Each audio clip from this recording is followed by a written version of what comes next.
Nominee and the GOP has their guy. Bloggers are weighing in on the general election matchup.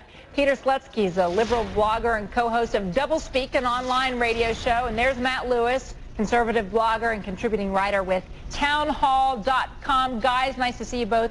Peter, in your latest post, you look ahead to what an Obama-Clinton White House would be, and you ask, could Obama truly run his administration with President Clinton advising Vice President Clinton across the street in the old executive office building? The man is undeniably brilliant, but can he stand in the shadows? I mean, do you think that that's a real concern here for Barack Obama? I do. It's unprecedented. You know, you're talking about a former president, a former first lady, and a new administration that has a new face and a new family. And I'm curious about how that dynamic's going to play out, and that's what that post reflects. I mean, you know, Senator Clinton would be a great vice president, and I say that in the post, but it's very important to recognize that, you know, this is going to take some time to vet out, and Senator Clinton needs some time off, and Senator Obama certainly needs some time to think about what is the strongest choice for him going forward. And I know that there are those who want the former president to take some time off, too, and perhaps, well, there we have the full screen now. Thank you. Matt, let's go back to you. Do you think that the GOP would have an easier time? Okay, we're done with that. The GOP would have an easier time beating Barack Obama in the general election with or without the Clintons? Wow, very interesting. Part of it would depend, frankly, on what Bill Clinton might do that no one could anticipate. But just generally speaking, I think that Hillary Clinton would probably be a good electoral pick, not a good governing pick. I think Hillary would probably help Obama in states where he's not done well, like, you know, Ohio and Pennsylvania, the battleground states that will determine who is the president. My concern would be, you know, Barack Obama gets in office. He doesn't just want to win. He wants to be not just a transformative candidate, but a transformative president. And I think that Hillary and Bill Clinton would definitely prevent him from doing that.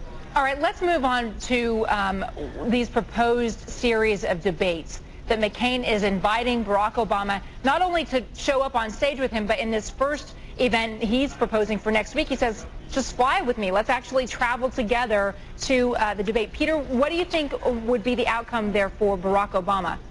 I think he'd win. I'm excited. I hope that they can figure out some sort of way to do this.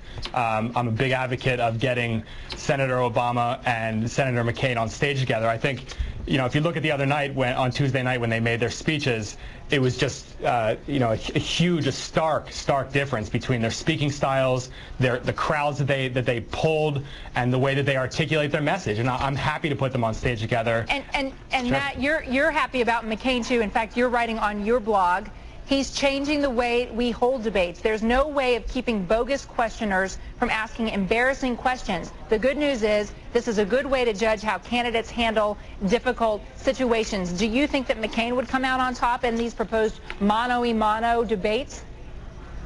Well, I mean, first of all, I honestly believe that it's a great proposal that John McCain has proposed. In all honesty, I mean, you know, this is a great opportunity for Americans to change not only the way, you know, people talk about change, but we're not just going to change after the elections. John McCain is proposing a change now, which would let the American people be the ones asking the questions and see the candidates not just give 30-second sound bites, but actually engage themselves. I think John McCain would conduct himself very well. I've been on the road with him in New Hampshire. I've seen him in town hall events. He takes tough questions. He's used to taking tough questions. Some candidates take scripted questions or give speeches well. John McCain doesn't give speeches well, but he's very funny. His humor comes out in a town hall format. So I think this would be good for John McCain, but more importantly, I think it'd be good for America right now. Matt, Peter, gentlemen, thank you both. Appreciate it.